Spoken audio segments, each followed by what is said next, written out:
Selamat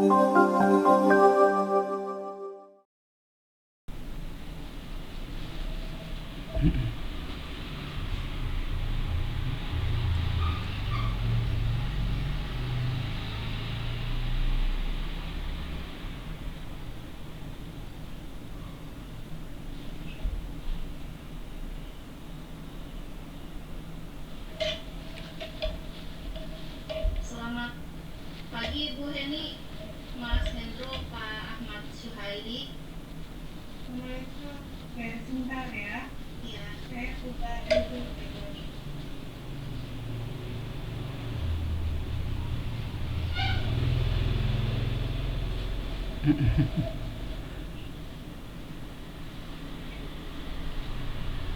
Oke, suaranya kedengaran nggak ya? Kedengaran jelas Bu? Iya Bu, kedengaran Bu. Kedengaran jelas ya. Oke. Oke Mas Hendro, lembar keabsahan sudah disiapkan ya? PowerPoint disiapkan dulu. Iya Bu, bentar Bu.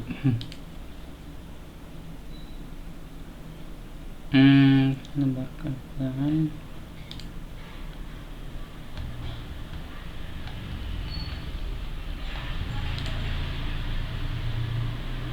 Hendro, domisili di mana, Mas? Iya Bu, sudah lama nggak ketemu Bu. Domisili di mana? Iya. Kamu domisili di mana ya? Di Gresik Bu. Tapi aslinya di Ngawi. Aslinya orang Ngawi Bu. Jadi sekarang di Gresik nih ya? Iya. Online-nya sinyalnya bagus, sana masih ya? Iya bagus Bu.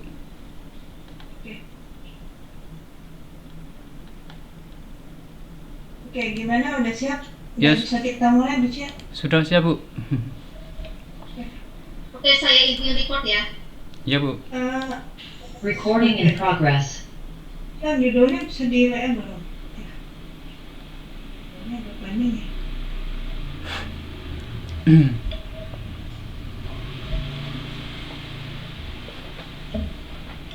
Assalamualaikum. Oke, Iya.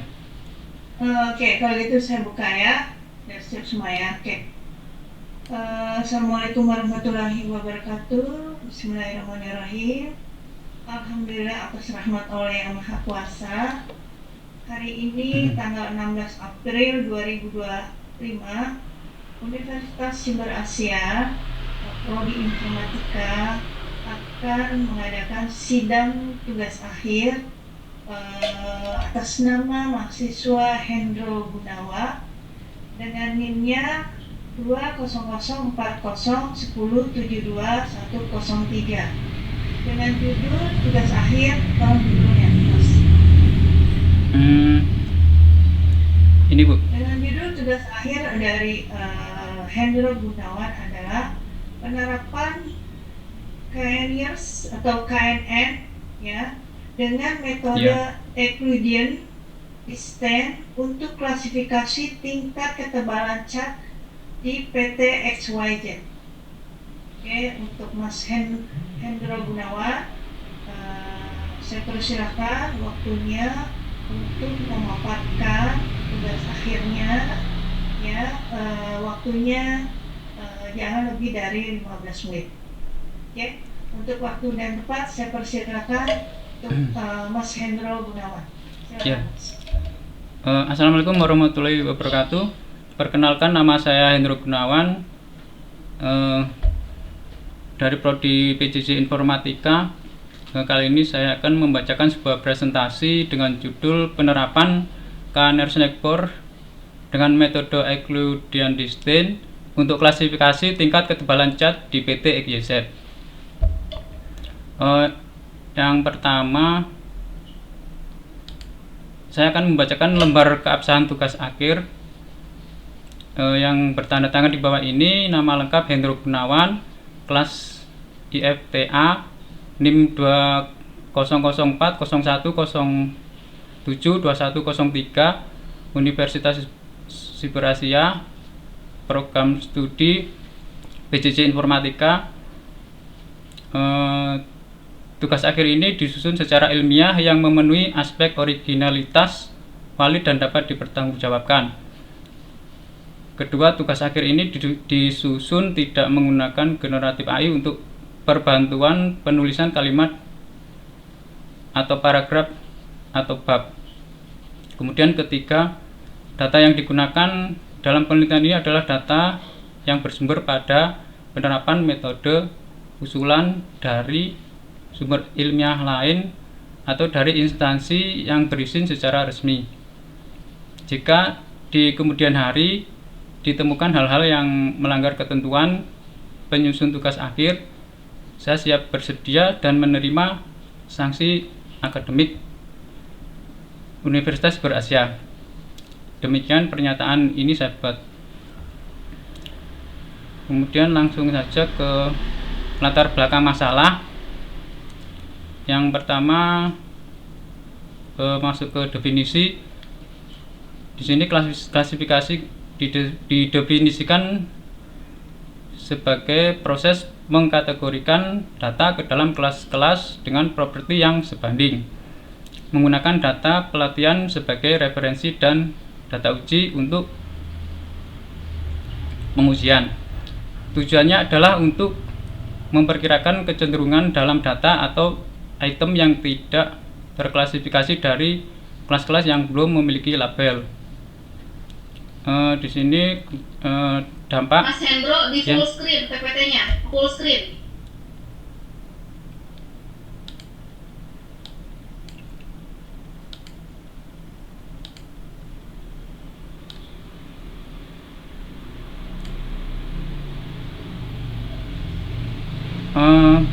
Kemudian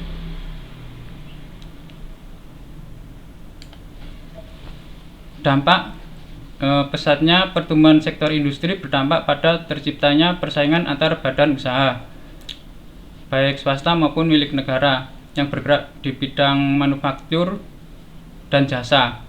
Alhasil, berbagai organisasi akan berlomba-lomba memberikan pelayanan terbaik kepada para kliennya. Salah satunya adalah dengan berfokus pada kualitas barang yang dihasilkan. Sedangkan observasi yang dilakukan yaitu perkembangan industri otomotif dalam beberapa tahun terakhir telah melahirkan berbagai metode campuran yang lebih efisien dan inovatif, memungkinkan terciptanya komposisi optimal untuk fungsi perlindungan. Namun, berdasarkan observasi yang telah dilakukan, didapatkan fakta bahwa masih adanya cacat atau defek pada proses cat dasar, diantaranya yaitu cat yang tidak rata, cat terlalu tipis, dan cat terlalu tebal, serta cat terkelupas. Kemudian untuk rumusan masalah, di sini terdapat 4, yaitu bagaimana cara mengimplementasikan algoritma Kanner-Snakebor atau KNN dengan metode Euclidean Distance untuk mengklasifikasikan tingkat ketebalan cat pada proses primary painting. Kedua, berapa nilai parameter K yang optimal pada algoritma KNN untuk mendapatkan tingkat akurasi terbaik dalam klasifikasi ketebalan cat berdasarkan dataset yang tersedia. Ketiga, seberapa efektif algoritma KNN dalam mengklasifikasikan tingkat ketebalan cat berdasarkan data latih dan data uji dengan rasio 70% dan 30%. Dan yang keempat, apa pengaruh variabel-variabel seperti tekanan udara atau pressure, kemudian viskositas cat atau viscosity, kemudian ketebalan cat terhadap akurasi klasifikasi yang dihasilkan oleh algoritma KNN. Kemudian tujuan penelitiannya yang pertama yaitu untuk meneliti klasifikasi parameter ketebalan tekanan udara dan viskositas pada proses cat dasar di PT XYZ. Kedua, mengetahui seberapa besar nilai K yang optimal, akurasi, dan cross validation yang dihasilkan dari dataset proses cat dasar. Kemudian ketiga, memberikan rekomendasi terhadap penggunaan algoritma Kanner-Snakebor dalam proses optimasi parameter pengecatan. Keempat, mendapatkan prediksi dari dataset hasil pengujian di masa yang akan datang. Metode penelitian yang digunakan yaitu Euclidean distance. Rumus Euclidean distance digunakan untuk menghitung jarak antara data pengujian dan data pelatihan menggunakan algoritma KNN. Metrik jarak yang paling umum digunakan adalah jarak Euclidean. Pada tahap ini digunakan perbandingan data latih dan data uji dengan rasio 70 dan 30%. Kemudian evaluasi model meliputi akurasi, presisi, recall, F1 score, dan akurasi score. Selain itu, evaluasi juga dilakukan dengan menggunakan confusion metric, validasi silang atau cross validasi, serta perhitungan mean absolute error atau MAE, mean squared error atau MSE, root mean squared error atau RMSE, dan koefisien determinasi atau R kuadrat. Kemudian tahap selanjutnya itu tahapan penelitian. Berikut ini adalah tahapan penelitian langkah-langkah utama dalam pengembangan dan pengujian model menggunakan algoritma Kanner-Snakebar, yaitu ditunjukkan seperti pada gambar 1. Kemudian di sini terdapat rumus untuk menghitung jarak Euclidean distance dengan rumus yaitu D sama dengan akar dari X1 dikurangi C1 kuadrat ditambah X2 dikurangi C2 kuadrat ditambah titik-titik ditambah XN dikurangi CN pangkat N, dengan keterangan bahwa D adalah jarak titik X dan C, kemudian XN adalah data kriteria dan CN adalah sentroid dari klaster ke N. Kemudian di sini terdapat langkah-langkah yang pertama yaitu dataset. Dataset berasal dari sebuah instansi di PT XYZ yang bergerak dalam bidang manufaktur. Tahap metode penelitian yang dilakukan dalam penelitian ini dimulai dari pengumpulan data, processing data yang meliputi integrasi data, pelabelan data, transformasi data, dan pembersihan data. Kemudian yang kedua, membagi data. Pada proses ini data dibagi menjadi dua bagian, yaitu data training dan data testing. Sebanyak 70% atau 81 data dari kumpulan data digunakan untuk data training atau pelatihan, sedangkan 30% atau 34 data digunakan untuk data testing atau data pengujian. Kemudian yang ketiga, pembangunan model. Proses klasifikasi melibatkan 3 langkah utama, yaitu membangun model, menerapkan model, dan mengevaluasinya. Model dikembangkan dengan menggunakan data pelatihan yang telah memiliki atribut dan kelas tertentu. Kemudian keempat, model. Model yang digunakan yaitu KNN dengan Euclidean distance. Model testing yang telah terbentuk dilakukan dengan melakukan pembagian parameter fungsi untuk data pelatihan dan untuk pengujian data. Memprediksi suatu model yang dibuat dataset harus dibagi menjadi 2 bagian, yaitu data pelatihan dan data pengujian. Kemudian kelima, pengujian akurasi. Pada proses ini data dibagi menjadi 2 bagian, yaitu training dan testing sebanyak 70% atau 21 dari data kumpulan data yang digunakan untuk proses pelatihan atau training, sedangkan 30% atau 34 data digunakan untuk pengujian atau testing. Yang keenam yaitu comparing akurasi. Performa yang diuji dalam penelitian ini meliputi akurasi, presisi, recall, F1 score, dan akurasi score. Selain itu juga dilakukan pengujian confusion metric, cross validation, dan menghitung MAE, MSE, RMSE, dan R kuadrat.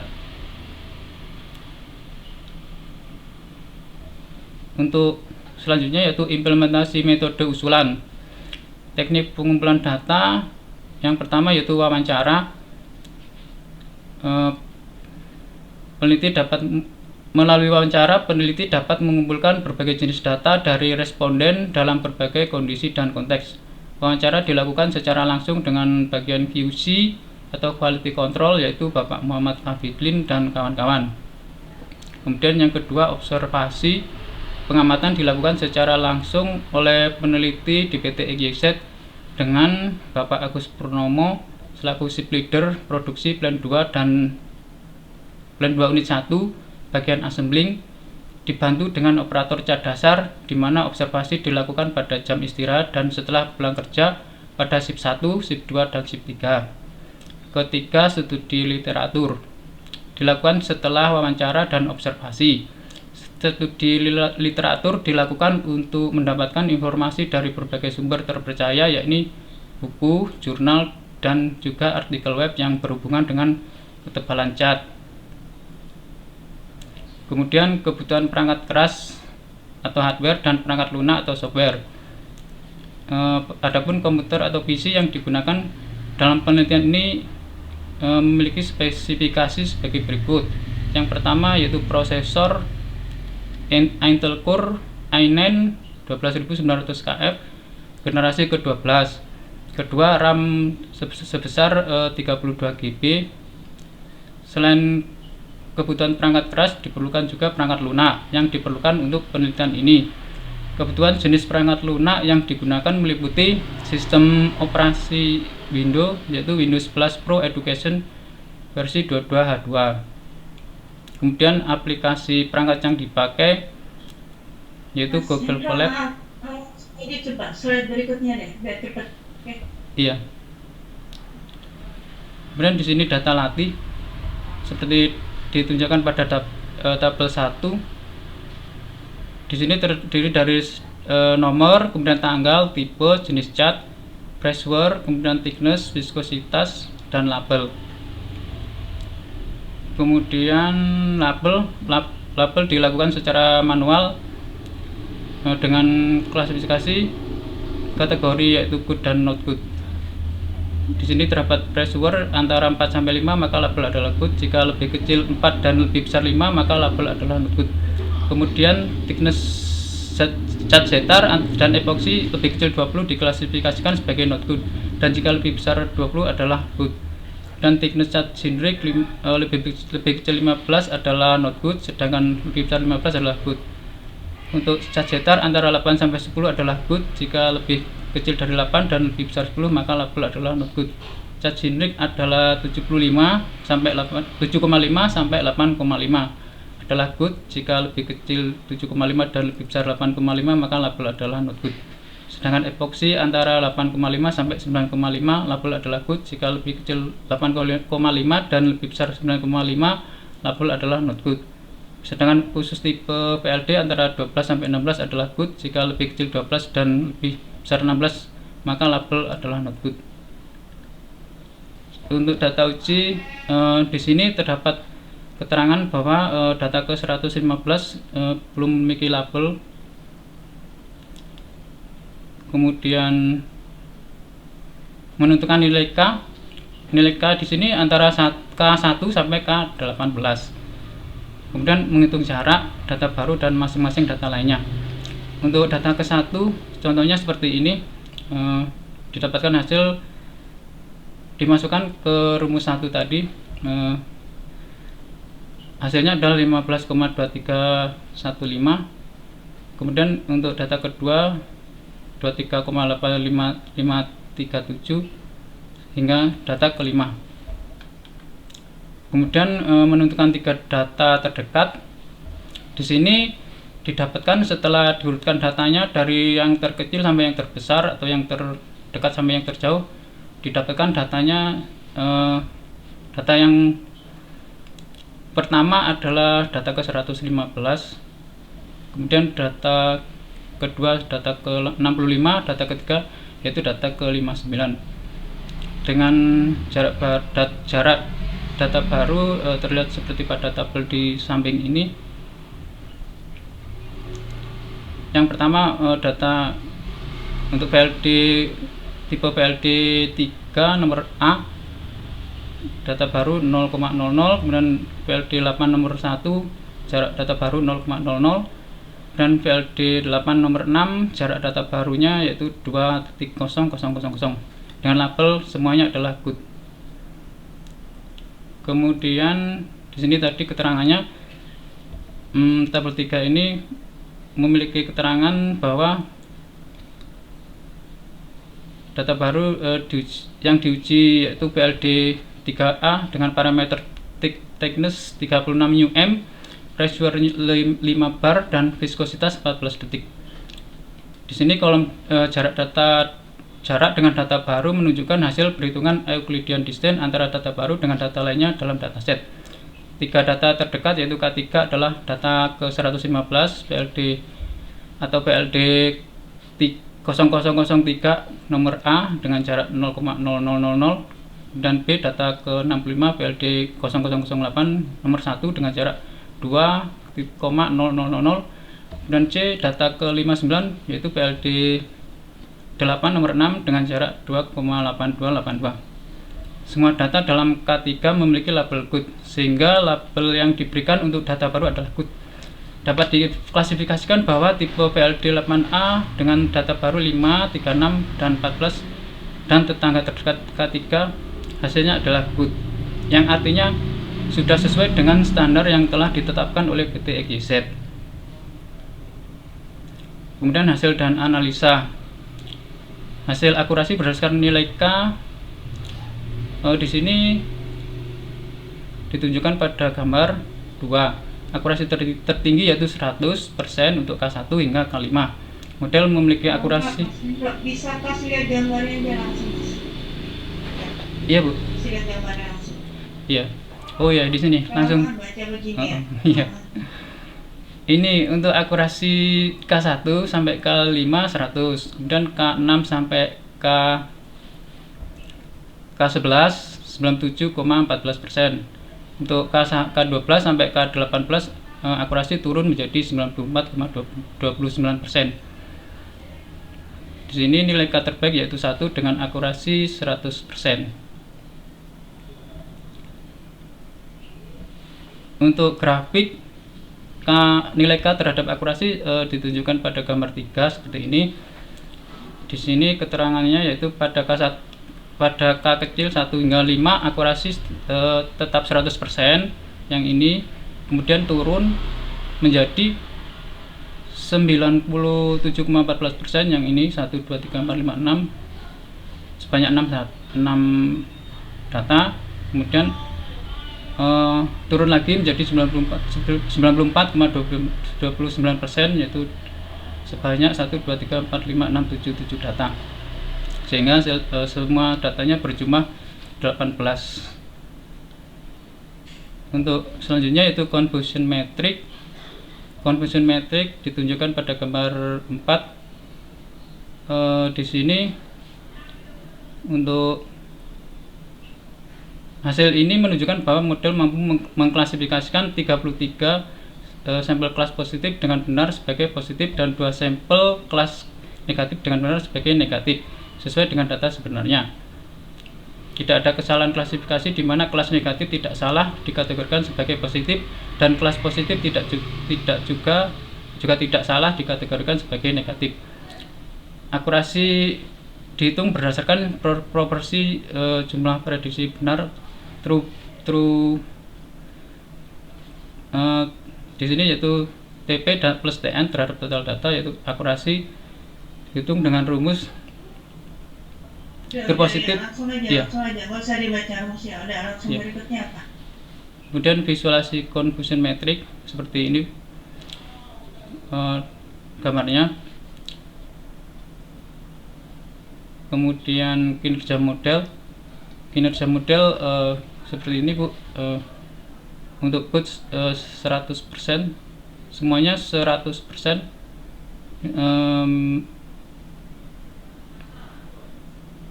Untuk makro AVG lanjut, ya. terus lanjut apa lagi? Cross validation. Untuk cross validation diuji dengan K-fold-nya yaitu 10 sebanyak 10 kali lipatan. Gambarnya seperti ini. Yang tengah ini data training, kemudian yang warna abu-abu ini yaitu data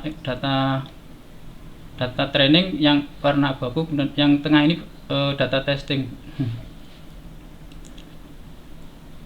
Kemudian evaluasi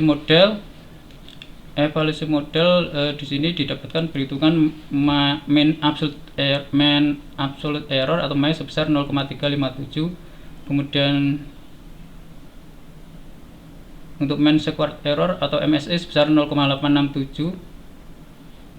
Kemudian root mean square errornya yaitu RMSE nya sebesar 0,931, menunjukkan bahwa prediksi rata-rata menyimpang dari nilai aktual sebesar 0,91 unit. Kemudian mean absolute persentase error atau MAPE sebesar 2,741%. Artinya prediksi model memiliki kesalahan sebesar 2,741% dari nilai aktual secara rata-rata. Dan R squared atau R kuadrat sebesar 0,95, berarti 95,5% dari variasi dalam data target dapat dijelaskan oleh fitur yang digunakan dalam model. Nilai tersebut berada dalam rentang 0 hingga 1, dengan nilai 1 menunjukkan bahwa model memiliki performa sempurna. Di sini ditunjukkan gambar 9, yaitu uji R kuadrat menggunakan cross validation. Untuk hasil tersebut menunjukkan bahwa model KNN dengan parameter K1 memberikan nilai R kuadrat sebesar 1 berdasarkan validasi silang, artinya bahwa model ini 100% sempurna dalam memprediksi nilai target. Kemudian tingkat ketebalan cat. Hasil dari analisis ini menunjukkan bahwa tipe HN 116 nomor 2 memiliki ketebalan tertinggi sebesar 70 mikrometer, sedangkan tipe MSN 03521 nomor 3 memiliki ketebalan terendah sebesar 7 μm seperti ditunjukkan pada gambar 10. Kemudian diagram Pareto. Nomor 10, Mas. Iya, Bu. Nomor 10-nya mana? Gambar 10-nya mana? Ini, Tadi Bu. kan kamu bilang ketebalan cat sesuai dengan gambar 10. Iya. Gambar 10-nya mana? Yang ini, Bu. Oh, itu gambar. Oke. Terus Kemudian untuk udah. diagram Pareto-nya seperti ini. Untuk benang biru menunjukkan histogram mewakili ketebalan cat. Untuk tipe cat, untuk tipe produksi yang diproduksi di PT XYZ. Dan garis hijau ini kurva Pareto menunjukkan persentase kumulatif dari total ketebalan cat sumbu kanan, yaitu 0% sampai 100%. Digunakan untuk membaca nilai persentase ini. Di sini terlihat bahwa Oke. Udah lanjut aja. Lanjut, Mas. untuk kesimpulan ya, Bu. Ya. Oke, kesimpulan. Kesimpulan berdasarkan proses perancangan, implementasi serta pengujian yang telah dilakukan dalam penelitian terkait ketebalan cat di PT XYZ, dapat disimpulkan bahwa implementasi KNN dengan Euclidean Distance algoritma KNN berhasil diterapkan untuk mengklasifikasikan tingkat ketebalan cat pada proses primary painting dengan menggunakan Euclidean Distance. Model dapat menghitung jarak antara sampel data dan menentukan kelas berdasarkan tetangga terdekat. Kedua, efektivitas KNN dalam klasifikasi dengan rasio data latih 70% dan data uji 30%, model menunjukkan performa tinggi dengan tingkat kesalahan yang relatif kecil, yaitu MAE 0,357 unit, MSE 0,657 unit, RMSE 0,931 unit, kemudian MAPE 2,741% dan R kuadrat 95,5%. Hal ini membuktikan bahwa KNN cukup efektif dalam mengklasifikasikan ketebalan cat. Ketiga, nilai parameter K optimal berdasarkan uji validasi silang atau cross validation. Nilai K yang optimal adalah 1 dengan akurasi tertinggi sebesar 100%, yang menghasilkan nilai R kuadrat sebesar 1, menandakan bahwa model dapat memprediksi data dengan akurasi tinggi. Kemudian yang keempat, pengaruh variabel terhadap akurasi analisis menunjukkan bahwa tekanan udara atau pressure, ketebalan cat atau thickness, dan viskositas cat atau viscosity memiliki pengaruh signifikan terhadap hasil klasifikasi. Variabel-variabel ini berkontribusi dalam menentukan tingkat ketebalan cat dan akurasi prediksi model. Kemudian saran berikutnya untuk Mas, nggak usah dibaca terlalu banyak, oke? Oh iya, Bu. Semua aku maaf ya. Iya. Maaf ya, lewat 15 menit. Oke, saya langsung aja ya. Iya. Jangan tanyakan. Hendro Gunawan. Iya Bu. Oke. Ini penelitian kamu di mana nih? FTSYZ. Iya. Oke, tapi itu di mana tuh? Di Saya tahu. tepatnya di daerah Gresik, Jawa Timur. Oke. Di pabrik saya sendiri Bu. Kantor di situ ya? Ya di instansi saya sendiri Bu. Oke. Gini, Mas Hendro. Lama nih ya. Iya. Dari hasil ya, kamu tadi udah jabarkan, paparkan. Gini, di dalam data science ya, itu akurasi 100% itu apa ya? Kalau dalam penelitian itu kayaknya nggak bagus malahan. Oke. Ya. Jadi nggak ada sesuatu tuh yang sempurna. Apalagi ini produk ya, itu malah justru nggak bagus mas. Ya. Jadi nah kalau misalnya tadi kamu sempat ini kan data dan tren kamu perbandingannya 70 dan pastinya 30 gitu ya. Iya. Oke. Itu jadi hasilnya 100%. Tapi saya bilang tadi di dalam ilmu data science itu justru nggak bagus. Ya, justru ada salah, ada ini justru bagus. Karena apa? Dari situlah belajar. Kalau misalnya, maaf ya, kadang ada penelitiannya, udah dibagus-bagusin aja sampai 100%, justru itu nggak bagus. Ya. Gitu ya. Oke. Ya udah, nanti kita akan ikut. Sekarang saya mau Mas Hendro, kemarin saya dapat data mengenai penulisan bab 1 sampai bab 5 ya. Iya Bu. Ada beberapa saya pengen nih, coba kamu buka bab 1 kamu. Oke, buka bab 1. Latar belakang. Sebentar Bu.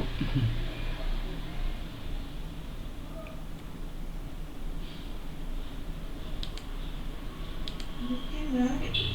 100% dibilang sumber. Oke, coba saya ini latar belakangnya mas.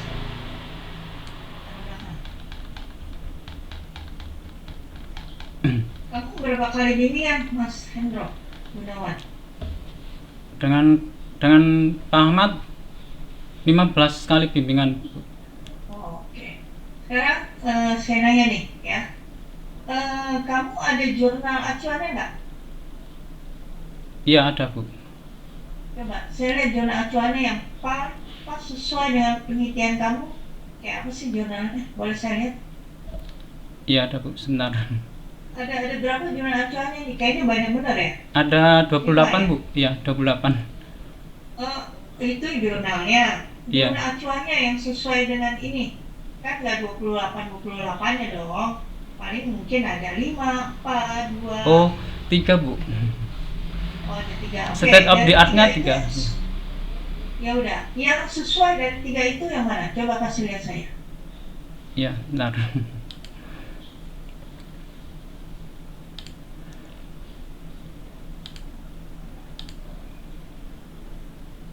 State of the art.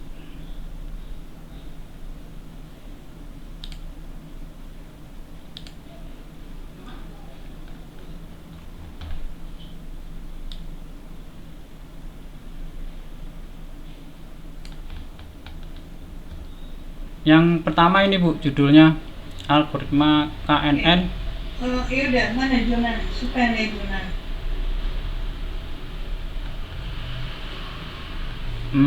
Jurnalnya langsung mas. Oh, jurnal. Ini Iya. bukan ininya. Jurnalnya langsung. Oke benar. Ada kan? Jurnalnya langsung.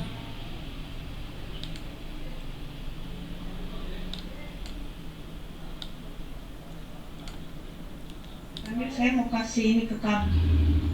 Makanya supaya lihat jurnalnya kayak apa sih jurnalnya.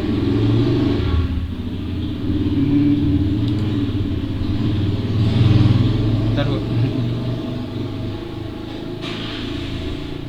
Yang samping. Sambil ini jurnal acuan. Oh, gini, iya. Mas. Bentar, Hendro, saya ya. lihat dulu Bu. Di dalam latar belakang kamu, ya, itu, maaf, terlalu banyak kamu iniin jurnal.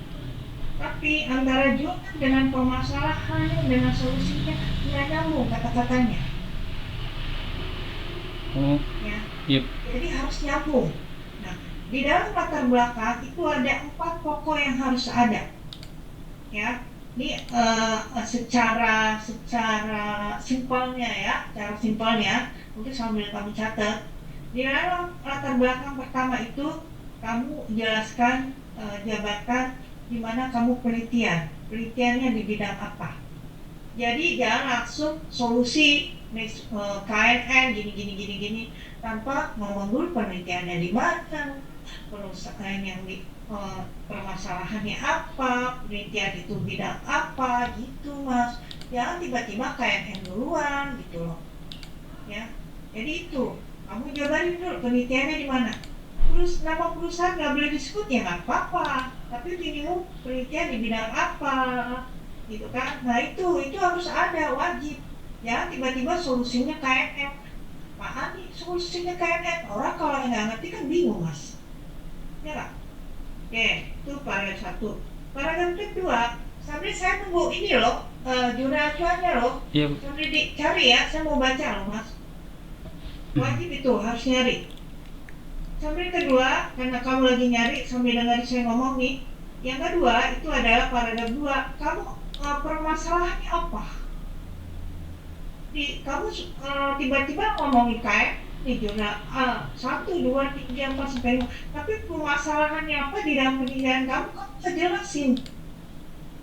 Di latar belakang itu wajib jelasin secara garis besar mas.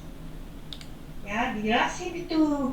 Oke? Nah baru paragraf 3 solusinya. Dari permasalahan ini maka solusinya adalah dalam penelitian ini saya menggunakan algoritma KNN sesuai dengan jurnal acuan saya gini dia gini bla bla bla bla bla bla bla bla bla gitu. Nah baru keempat summary-nya, judulnya apa, penelitian kamu, ini kamu nggak begitu. Iya, Bu. Sebentar, Bu. Ya, kamu semuanya ngomongin KNN, semuanya nggak ada Bu. Orang kalau baca bingung mas.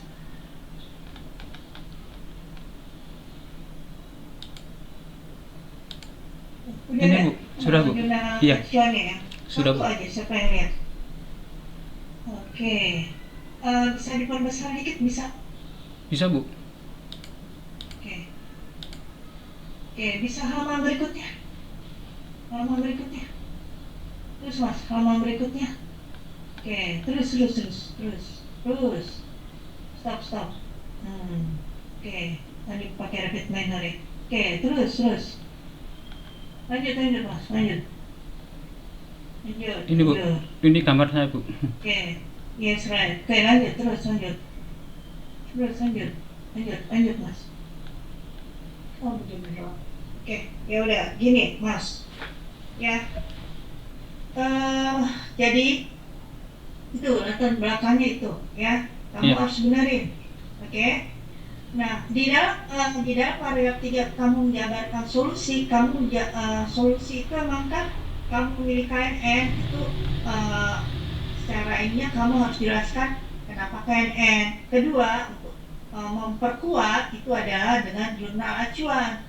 Jurnal acuannya 1, 2 juga nggak apa-apa, 5 juga boleh, lebih bagus ya. Tapi masalahnya di latar belakang kamu itu nggak nyambung kata-katanya. Paham? Yang tadi saya udah spell ya, harus apa aja dan di latar belakang ya itu kamu benerin. Oke. Oh iya, Bu. Lalu berikutnya adalah di tulisan kamu mas, balik lagi ke tulisan kamu di bab 1. Oke, rumusan masalah.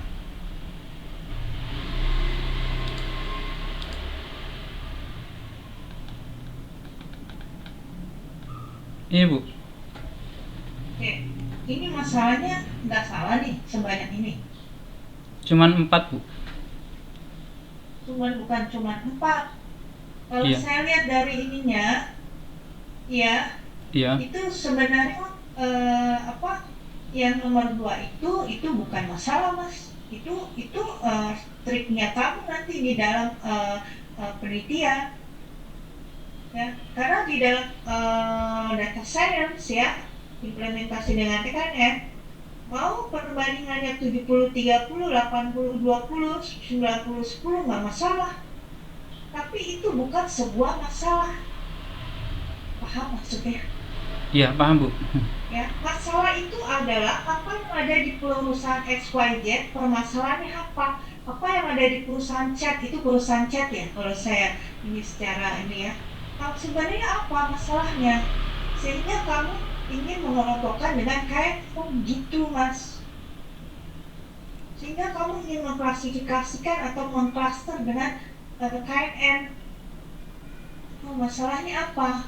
Oh iya Bu. Ya, jadi di dalam masalah itu kamu ngomongin masalahnya.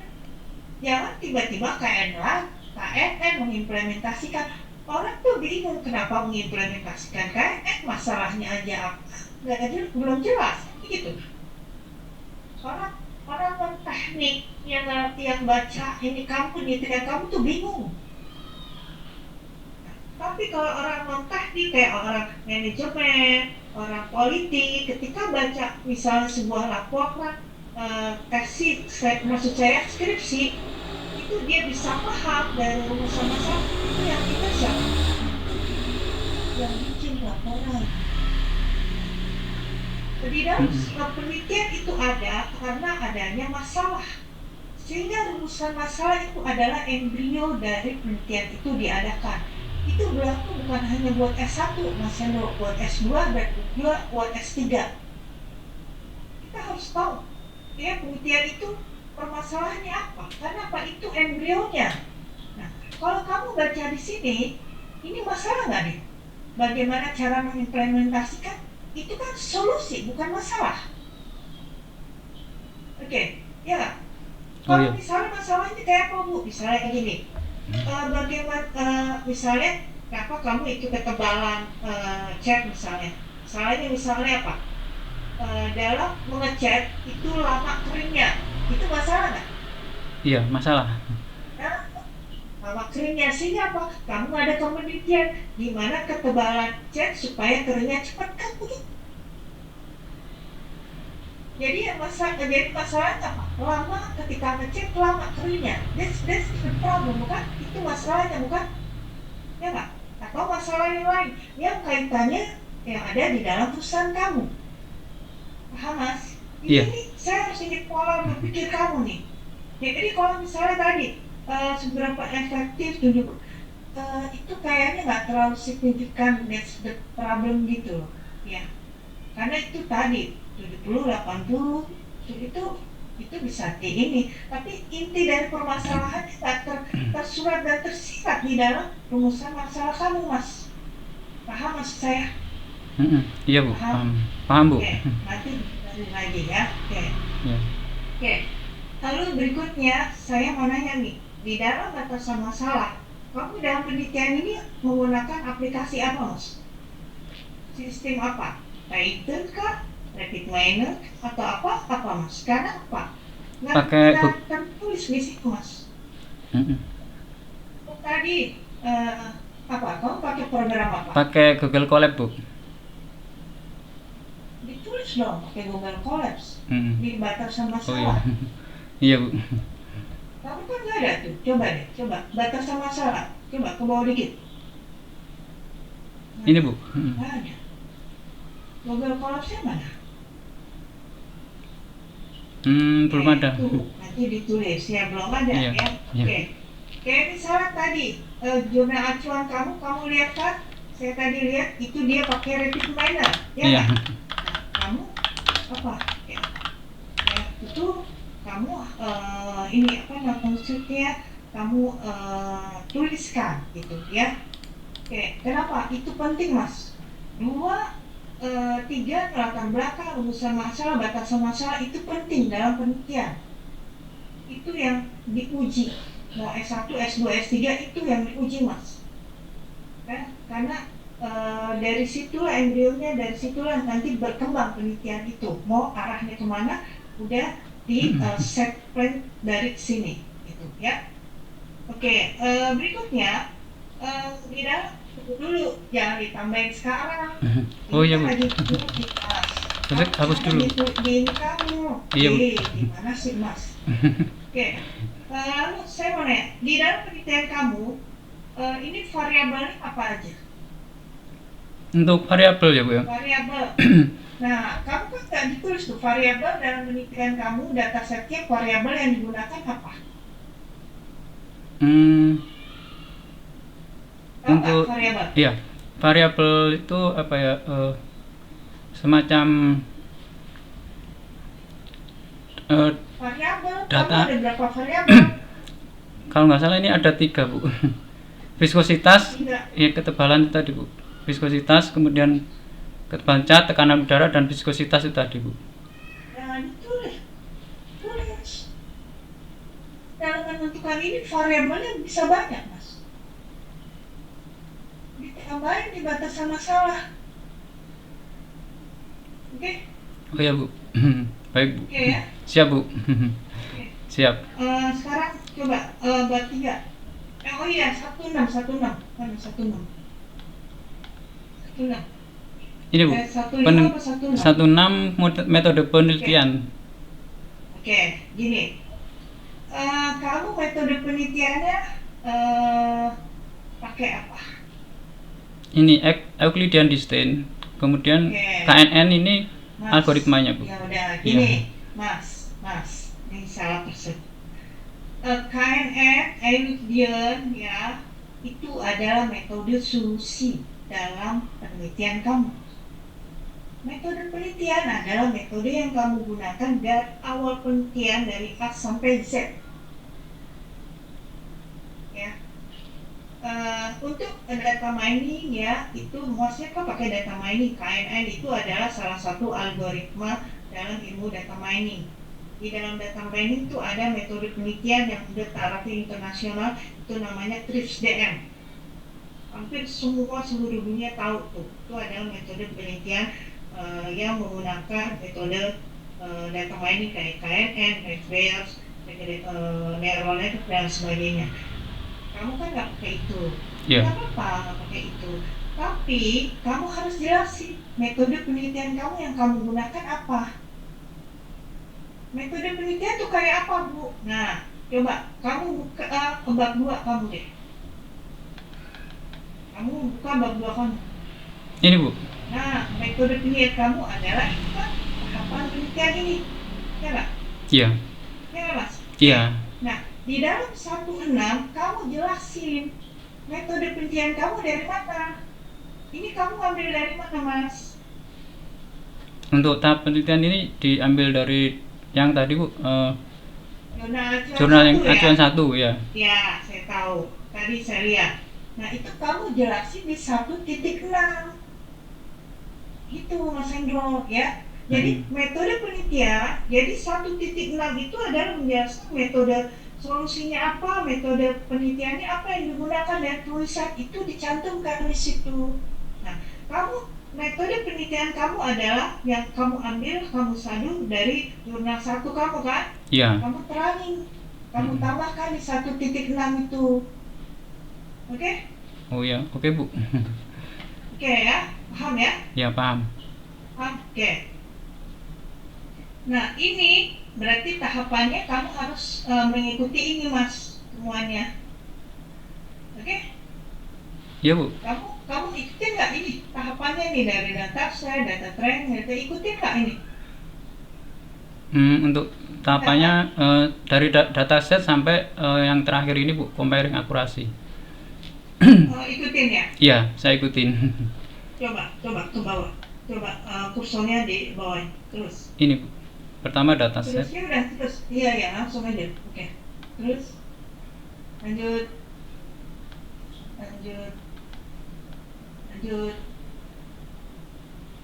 Oke. Sudah Bu, sampai bab 3. Oke, nah ya udah. Sekarang saya mau ini yang validasi tadi, ya, penelitian kamu hasilnya. Lanjut, Mas. Iya. Gini, Mas, siapa namanya, Mas Hendro. Iya. Ketika tahap modeling, ya, Iya, Bu. tahap modeling, itu apa yang kamu lakukan di dalam Google Colors kamu? Nggak ada nih, nggak tertera di sini. Mana tahap modelingnya? Benar Bu. Tahap modelingnya mana? Untuk Google Colab ya Bu ya. Iya, kamu Google College Iya, sebentar Bu, ini Bu. Saya share dulu ya Bu ya. itunya. Hah? Google Colab-nya saya share dulu. Harusnya kamu perlihatkan, Mas. Hmm, Tahap model itu tahap kamu bagaimana memperlihatkan penelitian yang kamu Iya. lakukan. iya. Benar. Gitu. Ini Pakai Google Colors ya udah kasih lihat Google Colors ya. Pakai pattern kasih lihat patternnya. Pakai rapid weather kasih lihat kayak tadi di penelitian kamu lihat kan? Itu Iya. diperlihatkan itu dia pakai rapid weather. Tuh. iya Harusnya benar. kamu kayak begitu juga, Mas. Iya Bu. Diperlihat apa yang kamu lakukan di dalam proses modeling karena itulah intinya dari penelitian kamu kasih lihat ke kita, kamu perlihatkan pada laporan kamu gitu. Peneliti tuh nggak lihat tulisan gini-gini apa yang dilakukan apa mana proofnya kan begitu. Bentar Bu, saya share dulu Bu. Google Colab-nya Bu.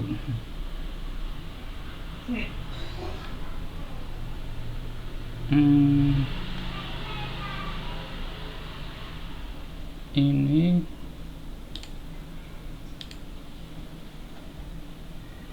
untuk yang bab 3 ya Bu ya. Iya. Implementasi program. Ini Bu, import library dulu Bu. Implementasi program, import library. Terus Benar Bu. Dan import file. terus Kemudian pilih filenya dataset XSLX. Kemudian print dataset. terus Kemudian melihat kolom data. datasetnya ada berapa sih, Mas? Ada Semuanya? 115 Bu. 114 di sini. Belum yang data ujinya. Itu 115 seluruhnya data training Iya. sama data tes. Iya. Tim. Iya, kalau keseluruhannya 115 data. Sebanyak 115. Iya. Iya. Maksud saya standarnya sih harusnya minimum 200 data, Mas, kalau data mining. Oh Ya iya. sudah, oke, nggak apa-apa. Oke. Nah, tadi variabel yang kamu gunakan di batasan masalah ditulis. Tadi kan belum ada, Pak? Ya. Iya. Di variabel Viskositas. Iya. pressure, jenis cat. Nah itu kamu nggak ditulis di batasan masalah, ditulis, Oh iya Bu. ya? Mm-mm. Iya. Jangan yang nggak penting malah ditulis, yang penting-penting nggak ditulis malah ya. Iya. Oke. Lanjut, Mas. Untuk ini Google Colors ditulis, ya. variabel yang digunakan ditulis. Ini Bu, selanjutnya ini Bu merubah formatnya, ini format tanggal. Kemudian print dataset lagi. Terus lanjut, mana yang pada tahap modelnya mana? Saya mau lihat. Pemodelan ya Bu ya. Bentar. Yes, right. Mana, Mas? Data uji. Di sini untuk pemodelan di sini. Nah.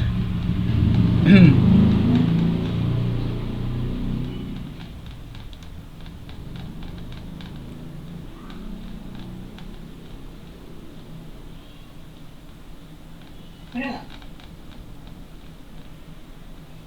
Untuk modelnya ini belum ada Bu. Ada tahap pemodelannya kayak gimana, coba lihat, saya mau lihat. Oh ya. Untuk pemodelan belum ada ini Bu.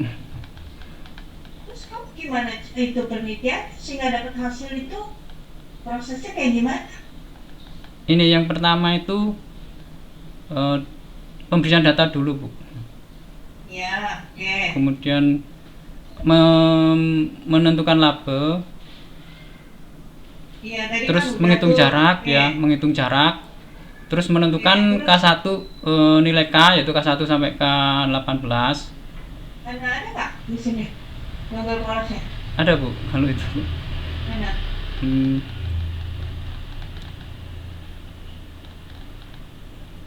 Ini menghitung jarak.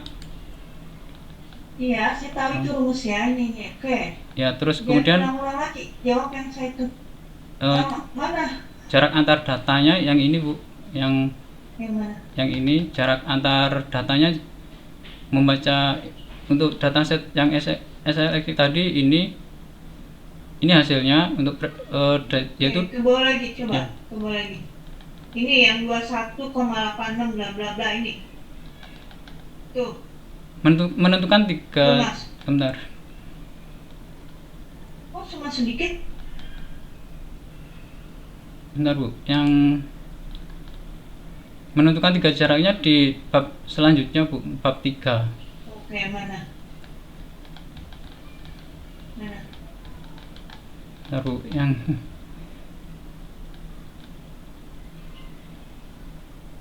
ini setelah menghitung jarak antara data uji dan data latih, tadi kan sudah menghitung jarak ya Bu ya. Terus mengurutkan datanya Bu, mengurutkan data dari yang terkecil sampai yang terbesar.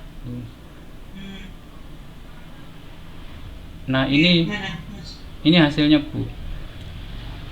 Nomor 1 data ke 114, dan nomor 2 data 115 yang ini, 12. yang 3 data Oke. ini Bu. Oke. Ya, Oke, terus ke bawah coba. Saya lihat ke bawahnya. ini jaraknya Bu, yang tadi Pak, jarak yang terakhir ini data jarak. Kemudian selanjutnya Bu ya, selanjutnya menentukan 3 data terdekat dan label prediksi data baru. Oke.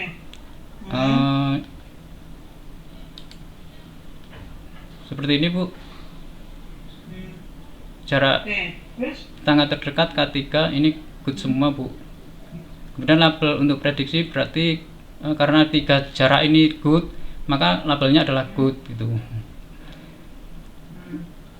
Oke, yang 5, 16. 5, 16 apa tadi? Coba juga kasus lagi di Sebentar Bu. 5, 3, 6, 14 itu ya? 5 iya, 5, 3, 6, 14 itu data baru Bu, yang harus dimasukkan sebagai data uji. Nanti dimasukkan ke data yang sebagai acuan untuk menghitung jarak itu Bu, nanti Bu.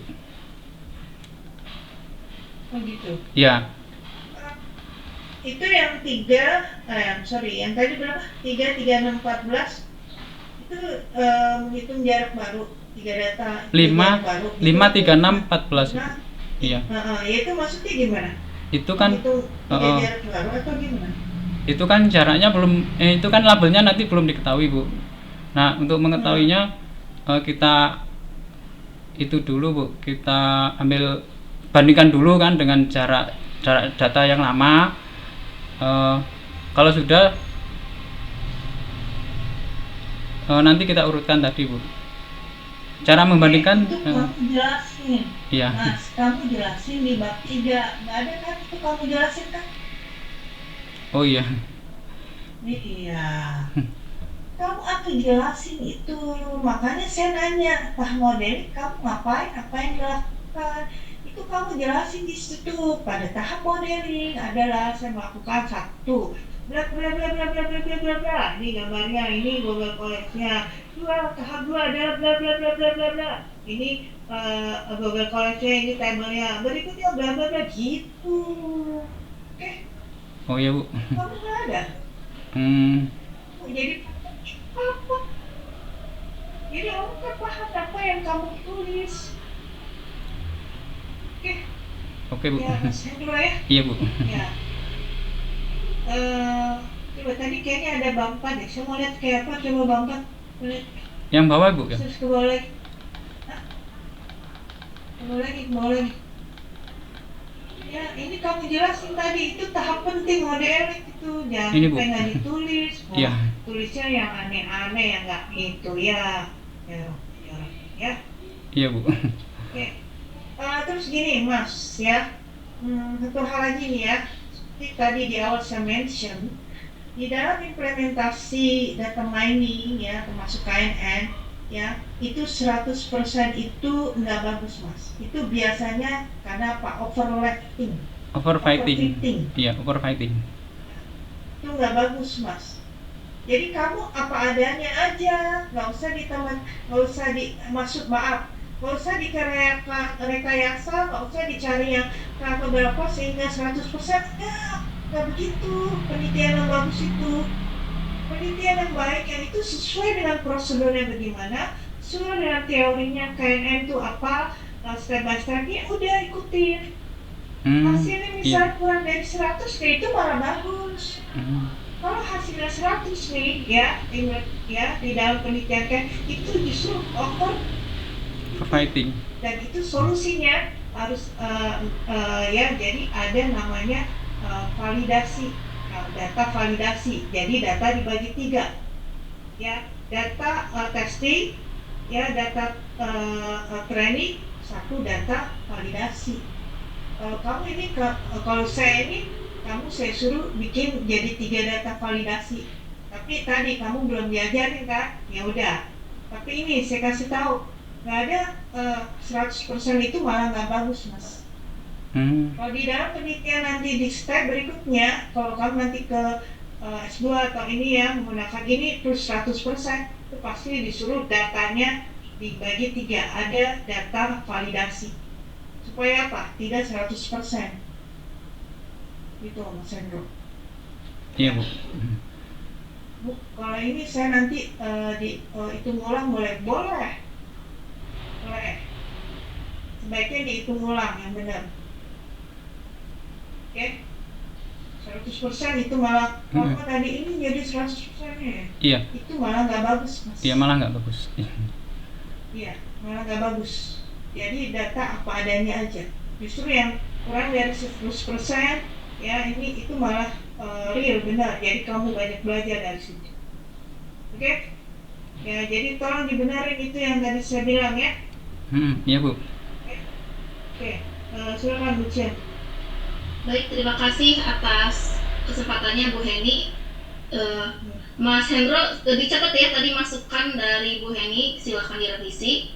Oke, pertanyaan dari saya adalah mengapa dari sekian banyak algoritma klasifikasi yang dipilih adalah KNN? Silahkan dijelaskan. Baik. Mengapa saya memilih algoritma KNN atau K-Nersnegor? Karena algoritma ini banyak digunakan oleh para peneliti pada penelitiannya. Kemudian KNN ini memiliki kelebihan diantaranya mudah diaplikasikan, kemudian ini sedangkan kekurangannya yaitu memiliki komputasi yang cukup mahal. Intinya gini Bu, saya memilih algoritma ini karena banyak yang menggunakan algoritma sebagai penelitiannya gitu.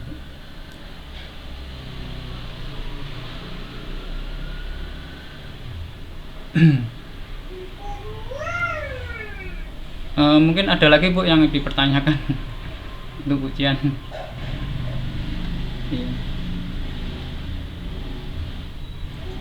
Kenapa algoritma KNN itu menggunakan MAE atau MSE? Apakah diperlukan validasi menggunakan MAE tadi ya?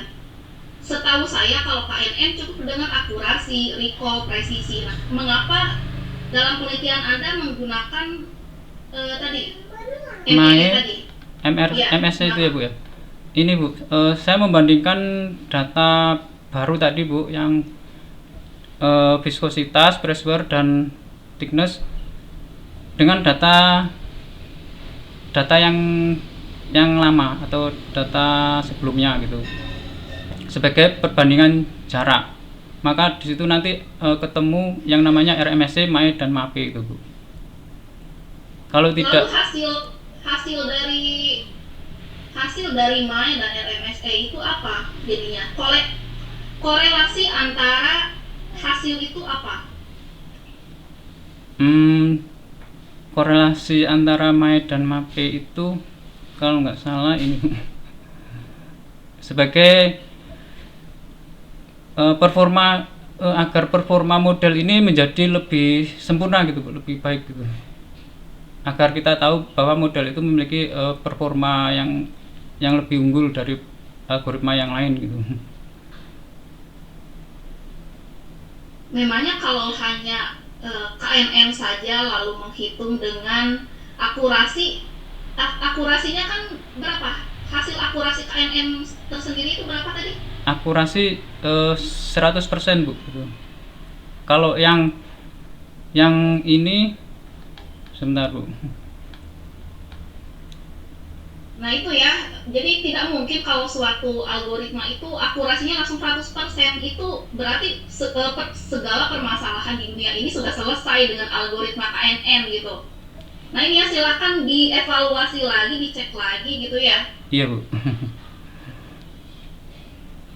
Soalnya akurasinya ini Bu, kesalahannya itu tingkat kesalahannya itu 0, cuman ya itu tadi kadang menimbulkan overfitting gitu.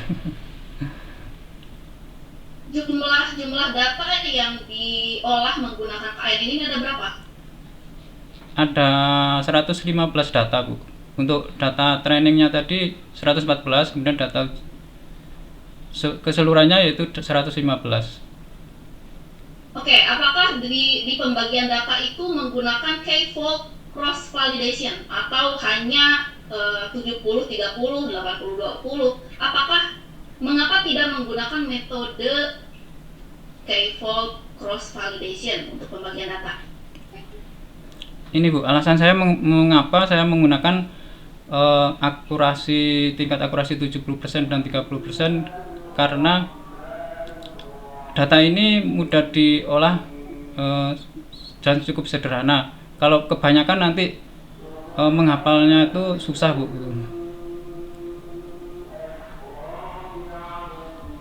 Jawaban ilmiahnya apa ya? Jadi jangan kalau sedang kita kan peneliti ya.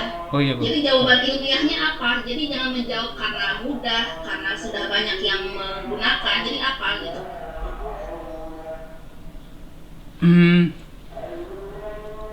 Bentar Bu. Untuk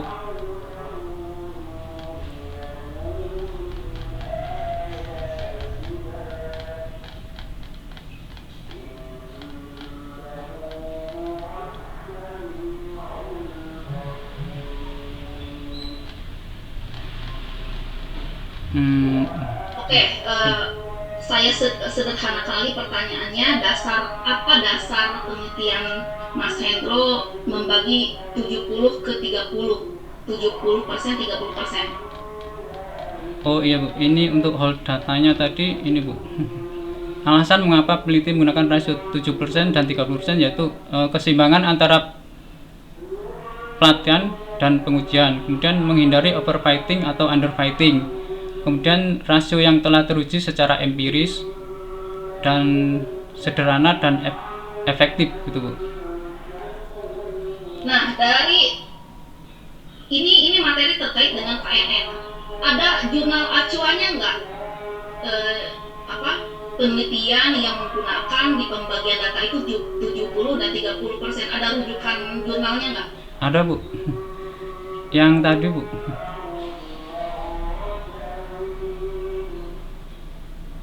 Sebentar. Oke, berarti ada ya. Ada Bu, ya. Yang saya tunjukkan tadi contohnya menggunakan 70-30% Bu. Oke, nah itu nanti dijabarkan, berarti itu di bagian analisa itu dijelaskan lagi ya, merujuk ke jurnal yang mana gitu. Jadi ada keterkaitan antara penelitian Hendro dengan penelitian sebelumnya. Oh iya Bu. Gitu ya? Iya. Ya dari saya itu Bu Heni. Terima kasih. Iya Bu. Oke, terima kasih. Hendro gini ya. Iya Bu. Tadi saya mau ini ya, supaya kamu jelasin, kayaknya kamu nggak paham ini ya. PNN itu tadi, kenapa kamu jawabannya karena banyak. Sebenarnya untuk solusi kamu, ini pakai NFBR nggak bisa Mas. Iya. Ini kenapa? Kamu udah punya label good dan not good. Ini kamu mau klasifikasi pakai NFBR sudah bisa. Karena apa? apa? Udah punya label yang dua kondisi berseberangan. Bisa pakai nukleus. Gitu ya. Jadi kalau alasannya karena banyak tadi makanya jawabannya Ibu Cia bilang tadi nggak ilmiah kamu. Oh iya, Bu. Maaf ya, kalau saya orang cari gampang aja gitu loh. Karena tadi 70 banding 30 sampai 100% nggak ada. Penelitian tuh yang 1% tuh nggak ada. Profesor aja dia malah kalau 100% berarti penelitian saya yang salah. Aku bilang apa begitu karena apa nggak bukti.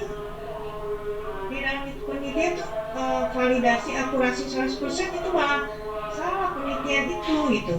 Jadi tadi ya seperti saya bilang masih tolong diteliti lagi nih ya. Oh iya, Bu. Jadi kalau bisa jangan akurasinya 100%. Ya itu yang benar. Nggak Iya, ada Bu. yang 100% Mas. Oke? Oke, Bu. Lalu kedua tadi ya untuk KNN karena kamu uni KNN ya.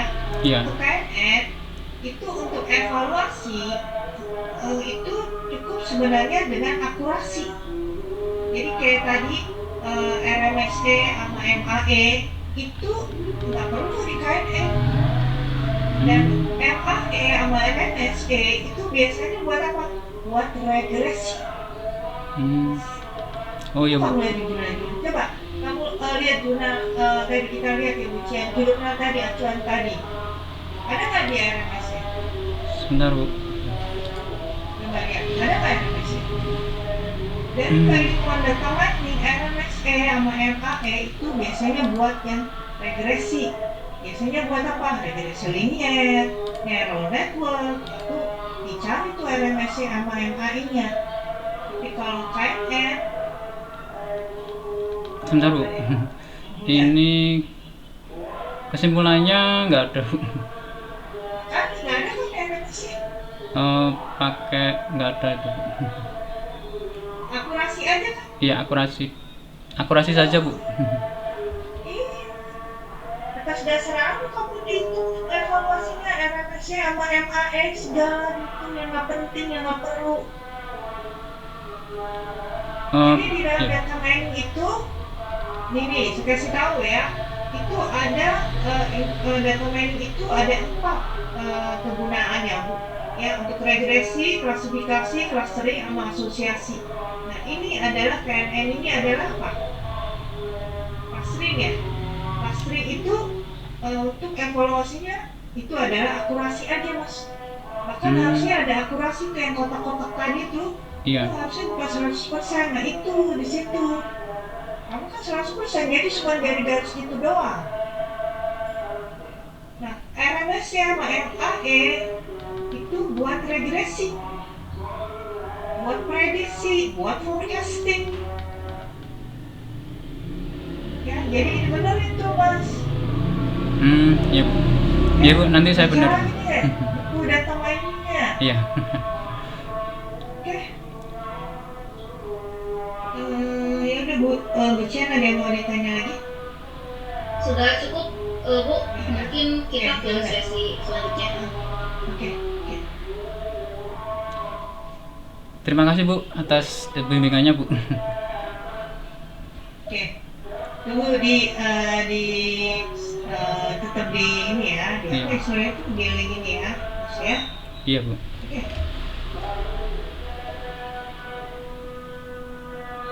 Oke, Mas Hendro, saya ke waiting room dulu ya sambil menunggu diskusi dengan penguji dan pembimbing untuk memutuskan hasil sidang ini ya.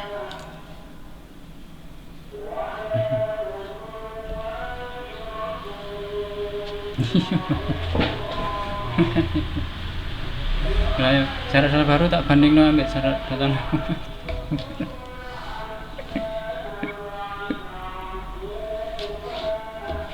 Ayo.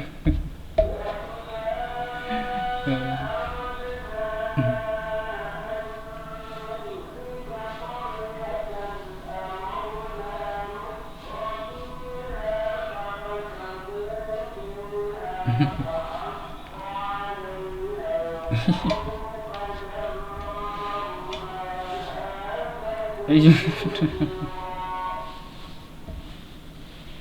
Iya.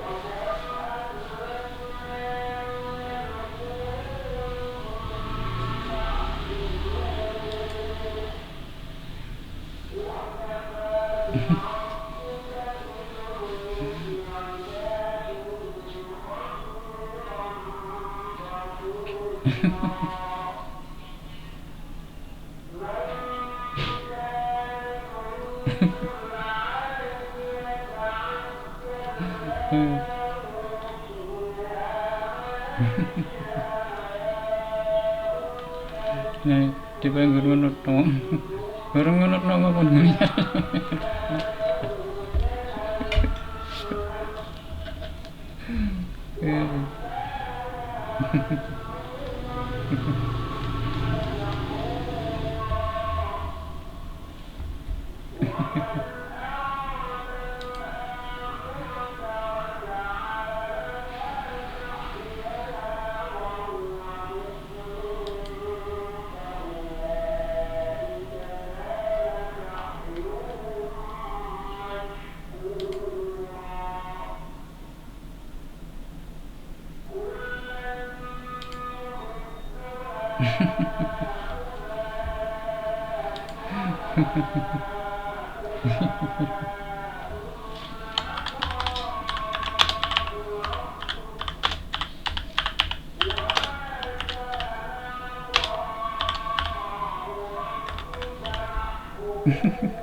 Lah ibu ini sapa?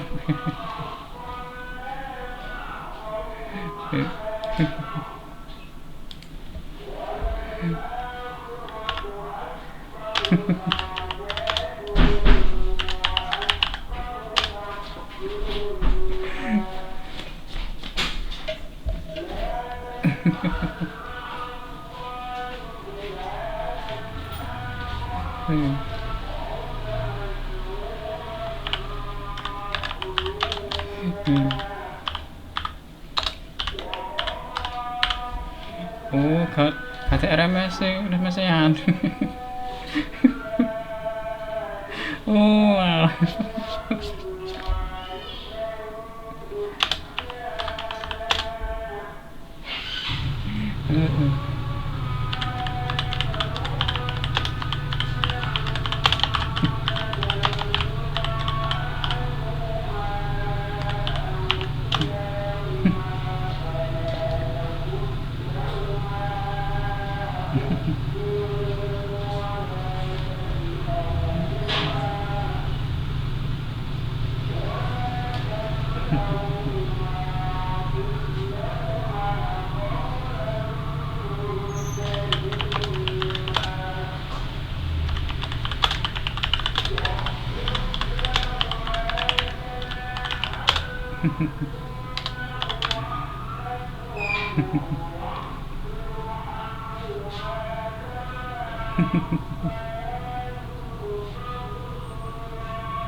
Iya.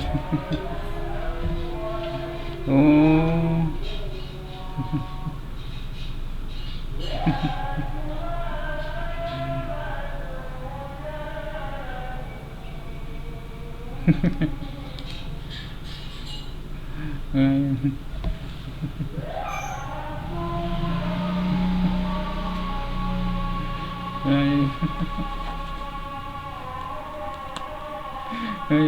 Ini Pak Bangko naik.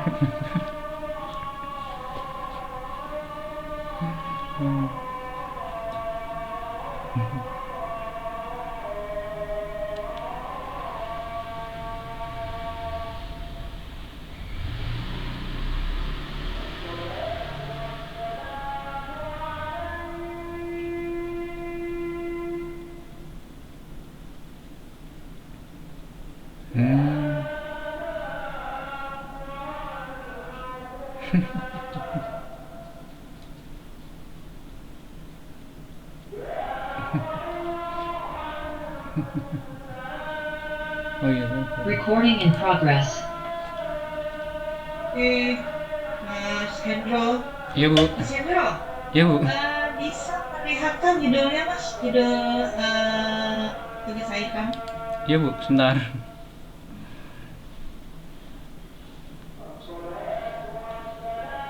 Hmm,